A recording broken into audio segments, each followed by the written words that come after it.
Okay, we're here with Lera Auerbach, who gave a fantastic concert last night. And I've always wanted to ask somebody who's very involved in music what exactly music is. Music is wonder. Music is magic. Music is life. But what I mean is it something narrative? Is it something non-narrative? One of the pieces you played, Mussorgsky, Pictures and Exhibition, seems to almost have a narrative aspect to it. Yes and no. Music is the most abstract form of art, and therefore it doesn't have limitations of the words. Every time we speak, we somehow betray the meaning of the word the moment we say it. That's the limitation of the language. Music doesn't have such concrete meaning because it's free of words, and therefore it can really touch one's soul, bypassing the intellectual analyzation that happens with the language. Therefore, one can communicate ideas without the need of words, without the need to shape them into the phrases, without the need of brain in a way to betray the heart, which often happens. So it is a way to communicate, but perhaps the most powerful way, because it doesn't need specific language. It's not limited by other forms. It's really, one can communicate through time. The composers who lived in the past centuries are still communicating to us today. They can move us, they can move us to tears, they can make us passionate. Sure, but I'm somebody who's very associated with words, a writer. I'm a writer too, so... So what is it that I'm supposed to be thinking of when I'm when I'm listening to your music? What should I be? Should I be trying to follow a story? Should I be trying to... I think the moment we try to think, okay, what am I supposed to do, is exactly what we are not supposed to do. Just let it go. So just relax. I think the ultimate listening experience is to basically be open to it and to allow it to take you to places that it takes you on this day. And sometimes it takes you to places that you didn't know existed. The places within your soul that maybe sometimes we can cry while listening to music and we don't even really know why. Why does it move us so much? What is it that it's touched? It's obviously touched some string of the soul that needed to be released, needed to be addressed, but somehow we held it close before.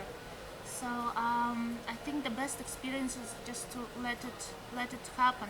There is, of course, the more you know, the more levels you can appreciate this with anything else.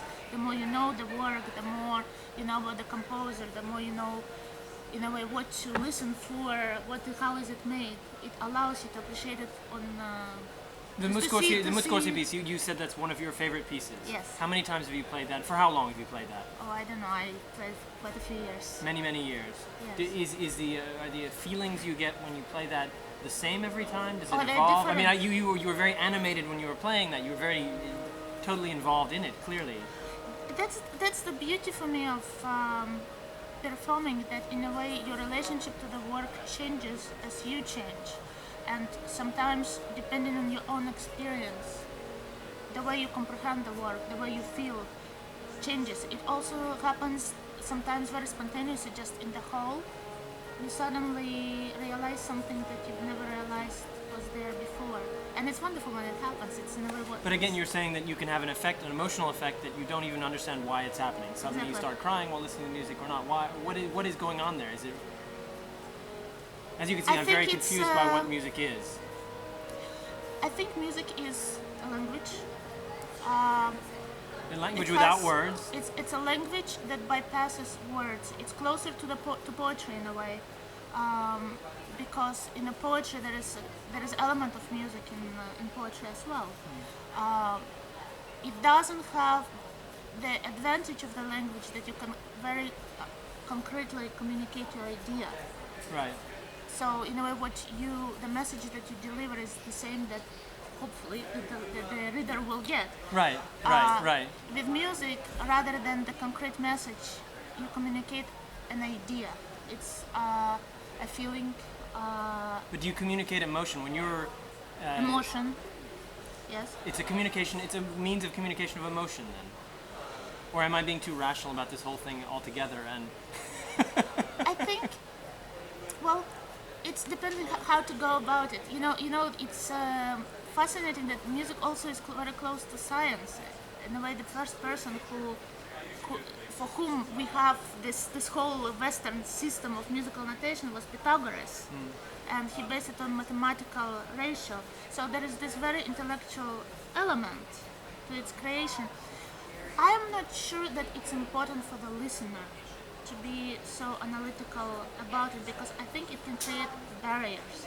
The moment you're trying to understand what am I supposed to do and what am I listening for, you in a way lose the whole experience. Because the whole experience is in a way, it's like diving into the ocean and it takes you somewhere and you don't even know. It's like okay, but you did just say the more that you know about music, the more effect it has on you, or the more. It's like with a painting. You may see a painting for the first time and you feel it has a connection to you. It's powerful for some reason. You may not know why does it have this effect on you. Right. But the more you study, the more you get understanding of what's behind it. How is it done? Why is it powerful? The more you're able to see in this painting and understand yourself why it has this effect on you. And I think it's similar with music. So your first reaction as a listener is the right one.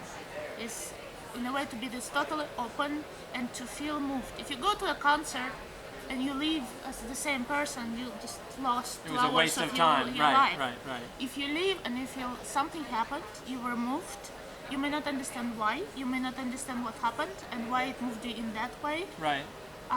It means that it was an important experience.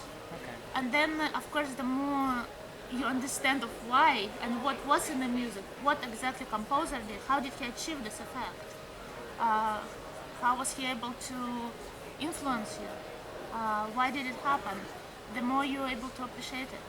Okay. All right. But I think to make it very simple, I mean, there is this very magical aspect to the whole thing, because I don't think we ever will fully understand why it has such effect. One can analyze it endlessly. One can write dissertations, but why is Mozart Requiem has such powerful and profound effect on its listeners? Every time I hear it, I get goosebumps. I've heard it probably a million times. Every time, it just does something to me. Right. Why? Right. It's genius. It's Mozart's genius. This is why it's a genius, because it's not possible to comprehend fully.